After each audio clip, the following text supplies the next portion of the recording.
Type of റിസർച്ചിൽ വരുന്ന മറ്റൊരു area ആണ് ഡിസ്ക്രിപ്റ്റീവ് റിസർച്ച്. എന്താണ് ഡിസ്ക്രിപ്റ്റീവ് റിസർച്ച് എന്നുള്ളത് നോക്കാം. Descriptive research is a fact finding investigation. Fact finding investigation ആണ് ഡിസ്ക്രിപ്റ്റീവ് റിസർച്ച് എന്ന് പറയുന്നത്.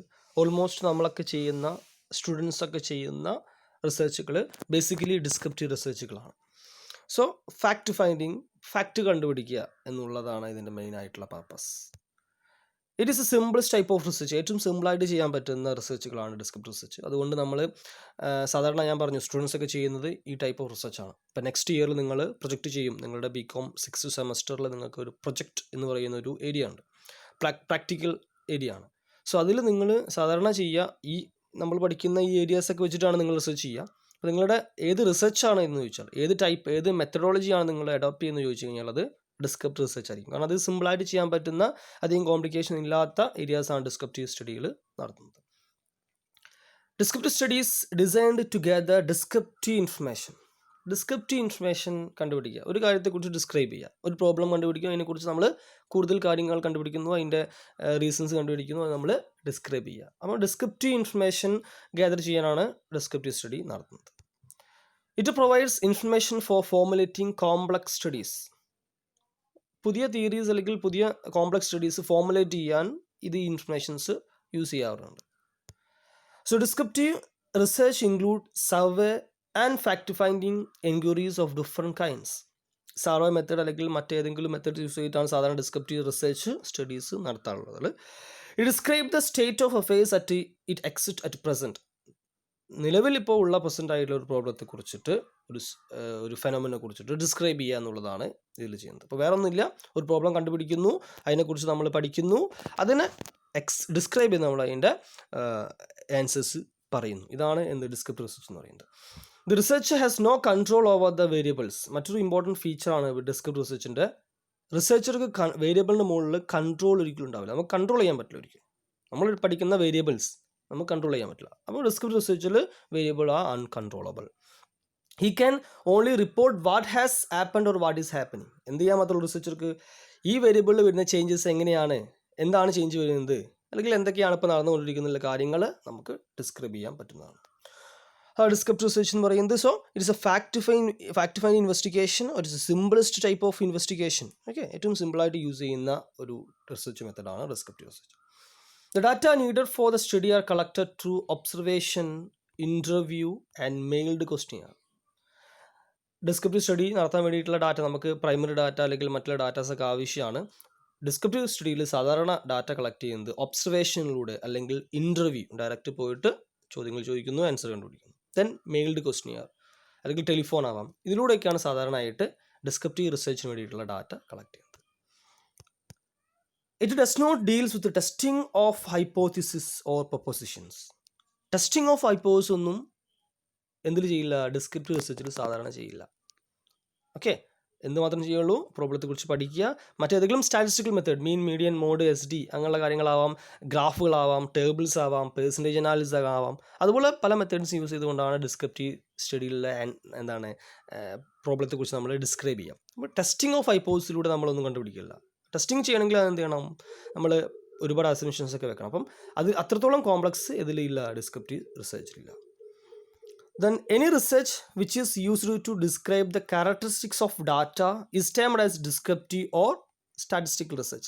സ്റ്റാറ്റിസ്റ്റിക്കൽ അല്ലെങ്കിൽ ഡിസ്ക്രിപ്റ്റീവ് റിസർച്ച് ആയിട്ട് എന്തിനാ പറയുക, ഏതെങ്കിലും റിസർച്ച് എങ്ങനെയാവാം, ഡാറ്റയുടെ ക്യാരക്ടറിസ്റ്റിക്സ് ഡിസ്ക്രൈബ് ചെയ്യാൻ വേണ്ടിയിട്ടുള്ള റിസർച്ചുകളാവാം. അപ്പോൾ നമ്മൾ കുട്ടികളെ, നിങ്ങളെ സ്റ്റുഡൻസിനെ കുറിച്ച് പഠിക്കുകയാണ്, കാലിക്കറ്റ് യൂണിവേഴ്സിറ്റിയിലെ സ്റ്റുഡൻസിനെ കുറിച്ച് പഠിക്കുകയാണ്, അവരുടെ സാറ്റിസ്ഫാക്ഷൻ, അവരുടെ എക്സാമിൻ്റെ മാർക്കുകളെ കുറിച്ചുള്ള വേരിയൻസ്, ഇതിനെക്കുറിച്ചിട്ടൊക്കെ പഠിക്കുകയാണെങ്കിൽ നമുക്ക് സിമ്പിളായിട്ട് പഠിക്കാൻ പറ്റുന്ന ഡിസ്ക്രിപ്റ്റീവ് റിസർച്ച് വേണമെങ്കിൽ ചെയ്യാം. അതിലെന്ത് ചെയ്യില്ല, ടെസ്റ്റിംഗ് ഒന്നും ചെയ്യില്ല. ജസ്റ്റ് ഇത്ര സ്റ്റുഡൻസ് സാറ്റിസ്ഫൈഡ് ആണ്, ഇത്ര സ്റ്റുഡൻസ് സാറ്റിസ്ഫൈഡ് അല്ല, ഇത്ര സ്റ്റുഡൻസ് ഇന്ന ഏജ് ഗ്രൂപ്പിലാണ്, ഇത്ര സ്റ്റുഡൻസ് മെയിലാണ്, ഇത്ര സ്റ്റുഡൻസ് ഇന്ന ഏരിയ എന്നാണ് വരുന്നത്. ഈ കാര്യങ്ങളൊക്കെ നമുക്ക് ഡിസ്ക്രൈബ് ചെയ്യാം. അതിലൂടെ നമുക്ക് ചാർട്ടോ മറ്റേതെങ്കിലും സ്റ്റാറ്റിസ്റ്റിക്കൽ മെത്തേഡ് യൂസ് ചെയ്യാം. അല്ലാതെ ടെസ്റ്റിംഗ് ഓഫ് ഹൈപ്പോസിസ്, എന്തുകൊണ്ട് ഇങ്ങനെ വന്നു, അല്ലെങ്കിൽ ഇത് ശരിയാണോ, നമ്മൾ പറഞ്ഞിട്ടുള്ള ഈ കൺക്ലൂഷൻ ശരിയാണോ അല്ലേ എന്നൊന്നുള്ള കാര്യങ്ങൾ ഡിസ്ക്രിപ്റ്റീവ് സ്റ്റഡിയിൽ ചെക്ക് ചെയ്യില്ല. It tries to answer the questions who, which, what, where, when and how. ഈ ആൻസേഴ്സ് ഒരു റിസർച്ച് പഠിക്കുമ്പോൾ അതിനുള്ള ഈ ക്വസ്റ്റ്യൻസ്, W ക്വസ്റ്റ്യൻസ് ഉണ്ട്. ഈ ക്വസ്റ്റ്യൻസിൻ്റെ ആൻസേഴ്സ് ആണ് മെയിനായിട്ട് ഇതിൽ എന്താ ചെയ്യുന്നത്, ആൻസർ ചെയ്യാൻ ശ്രമിക്കുന്നത്. Then discovery research is applicable to problem which satisfy certain criteria. ചില ക്രൈറ്റീരിയാസ് സാറ്റിസ്ഫൈ ചെയ്താൽ മാത്രമേ നമുക്ക് നമ്മുടെ ഡിസ്കവറി റിസർച്ച് നമുക്ക് അപ്ലൈ ചെയ്യാൻ പറ്റുള്ളൂ. ചെറിയ ക്രൈറ്റീരിയ നമ്മൾ നോക്കണം, ഇല്ലെങ്കിൽ നമുക്ക് ചിലപ്പം റിസർച്ച് ഫെയിലർ ആകാൻ സാധ്യതയുണ്ട്. So the problem must be describable. നമ്മൾ സെലക്ട് ചെയ്യുന്ന പ്രോബ്ലം നമുക്ക് ഡിസ്ക്രൈബ് ചെയ്യാൻ കഴിയുന്നതായിരിക്കണം.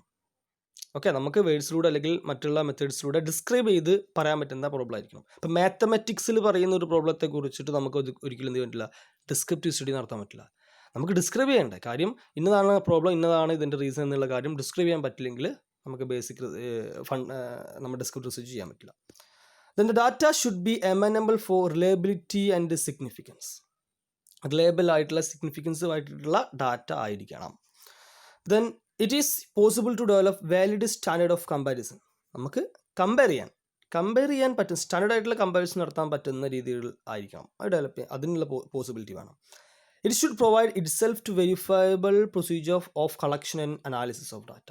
എന്ത് ചെയ്യണം, ഡാറ്റ കളക്ട് ചെയ്യുന്നതിനും അതുപോലെ അനലൈസ് ചെയ്യാനുള്ള മെത്തേഡ്സ് അല്ലെങ്കിൽ അതിനുള്ള പ്രൊസീജിയേഴ്സ് ഉണ്ടായിരിക്കണം, പ്രൊവൈഡ് ചെയ്യണം. ഓക്കെ, അപ്പോൾ നമ്മൾ കുട്ടികളെ കൂട്ടിച്ച് പഠിക്കുകയാണെങ്കിൽ നമുക്ക് ഡാറ്റ കളക്ട് ചെയ്യാനുള്ള മെത്തേഡ് ക്വസ്റ്റ്യർ യൂസ് ചെയ്യാം, അല്ലെങ്കിൽ ഒബ്സർവ് ചെയ്യാം, അല്ലെങ്കിൽ ഇൻ്റർവ്യൂ നടത്താം. എന്നൊരു മെത്തേഡ്, സ്പെസിഫിക് മെത്തേഡ്.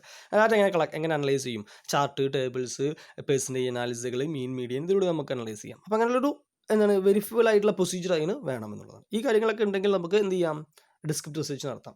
ഏറ്റവും സിമ്പിളായിട്ട് റിസർച്ചാണ്, അതുകൊണ്ട് വലിയതായിട്ടുള്ള ക്രൈറ്റീരിയസ് ഒന്നുമില്ല. ഇതൊക്കെ ഏത് റിസർച്ചിലും പോസിബിൾ ആയിട്ടുള്ള രീതിയിലുള്ളതാണ്. അതുകൊണ്ട് ആണ് സാധാരണയായിട്ട് ഡിസ്ക്രിപ്റ്റീവ് റിസർച്ച് ഡിസൈൻസ് യൂസ് ചെയ്യുന്നത്. Then what are the features of descriptive research?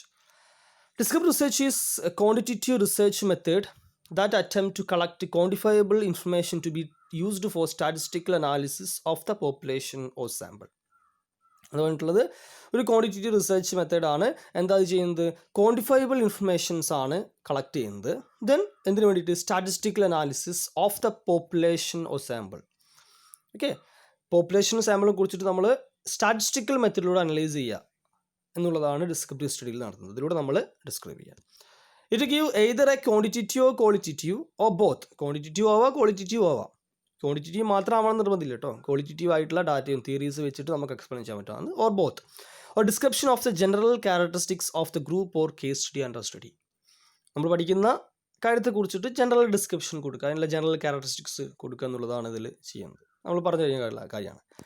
Then the nature of the variables or their behavior is not in the hands of the research. നമ്മൾ പറഞ്ഞു അൺകൺട്രോളബിൾ ആണ് variables, ഒരിക്കലും research control ചെയ്യാൻ സാധ്യമല്ല. Descriptive research is generally a cross-sectional study where different sections belong to the same group or study. ഒരു ഗ്രൂപ്പിൽ തന്നെയുള്ള different സെക്ഷൻസിനെ കുറിച്ചിട്ട് നമുക്ക് എന്ത് ചെയ്യാം, ക്രോസ് സെക്ഷൻ അനാലിസിസ് നടത്താൻ പറ്റും. അപ്പോൾ descriptive study cross section analysis ആണ്. ഫോർ എക്സാമ്പിൾ, ഇപ്പോൾ ഏജ് ഗ്രൂപ്പ് എന്ന് പറയുമ്പോൾ നമുക്ക് സാധാരണ സ്റ്റഡി നമ്മൾ ഏജ് ഗ്രൂപ്പ് നോക്കുമ്പോൾ ഇപ്പോൾ 20 ആയിട്ടുള്ള ആൾക്കാർ, 20 to 25, 25 to 30, 30 to 35, ഒരു above 35, അങ്ങനെ നമ്മൾ ഒരു 5-6 ഗ്രൂപ്പായിട്ട് തിരിക്കും അല്ലേ. ഇപ്പോൾ ഡിഫറെൻറ്റ് കാറ്റഗറീസ് ആണ്. ഈ ഡിഫറെൻറ്റ് കാറ്റഗറീസ് തമ്മിലുള്ള അനാലിസിസുകൾ നമുക്ക് നടത്താം. അപ്പോൾ ഒരു കാറ്റഗറിയിൽ തന്നെ അല്ലെങ്കിൽ ഒരു ഗ്രൂപ്പിൽ തന്നെ ഡിഫറെൻറ്റ് സെക്ഷൻസ് നമുക്ക് ഉണ്ടാക്കാൻ സാധിക്കാം. അതിലൂടെയുള്ള സ്റ്റഡിയുമാണ്. The data collected and analyzed from descriptive research can then be further researched using different research technique. എന്ത് ചെയ്യാം, നമുക്ക് ഈ ഡിസ്ക്രിപ്റ്റീവ് റിസർച്ചിൽ വന്നിട്ടുള്ള കളക്ട് ചെയ്ത ഡാറ്റ അല്ലെങ്കിൽ അനാലിസിസുകൾ, റിപ്പോർട്ടുകൾ നമുക്ക് എന്ത് ചെയ്യാം, ഫർദർ റിസർച്ചിന്, കൂടുതൽ പുതിയ റിസർച്ചുകൾക്കും അതിൻ്റെ ബേസ് ആയിട്ട് മാറും. അപ്പോൾ ഡിസ്ക്രിപ്റ്റീവ് റിസർച്ച് എന്ന് പറയുന്നത് അതാണ്. ഇറ്റ് സിമ്പിൾ റിസർച്ച് ആണ്. ജസ്റ്റ് ഡാറ്റ കളക്ട് ചെയ്യുന്നു, അതിലൂടെ നമ്മൾ സ്റ്റാറ്റിസ്റ്റിക്കൽ മെത്തേഡ് യൂസ് ചെയ്തുകൊണ്ട് അനലൈസ് ചെയ്യുന്നു, ഡിസ്ക്രൈബ് ചെയ്യുന്നു. It's does not deals with hypothesis testing. അത് ഓർക്കണം, ഹൈപ്പോത്തിസിസ് ടെസ്റ്റിംഗ് ഇല്ലാത്തതാണ്. പക്ഷേ സാധാരണ ചില ഡിസ്ക്രിപ്റ്റീവ് റിസർച്ചിലൊക്കെ നമ്മൾ അല്ലാതെ ചെയ്യുന്ന റിസർച്ചുകളൊക്കെ എന്തുണ്ട്, ടെസ്റ്റിംഗ് ഓഫ് ഹൈപ്പോത്തിസിസ് ഒക്കെ ചെയ്യാറുണ്ട് അല്ലാതെ നമ്മൾ ചെയ്യുന്നത്. അപ്പം മെയിനായിട്ടുള്ളൊരു ക്യാരക്ടറിസ്റ്റിക്സ് ആണ് അത്. ഓക്കെ, സോ ഇന്ന് നമ്മൾ ഡിസ്കസ് ചെയ്തിട്ടുള്ള മേജറായിട്ടുള്ള 3 ടൈപ്സ് ആണ്. Action or applied research, pure or basic research, and last one descriptive research. Thank you.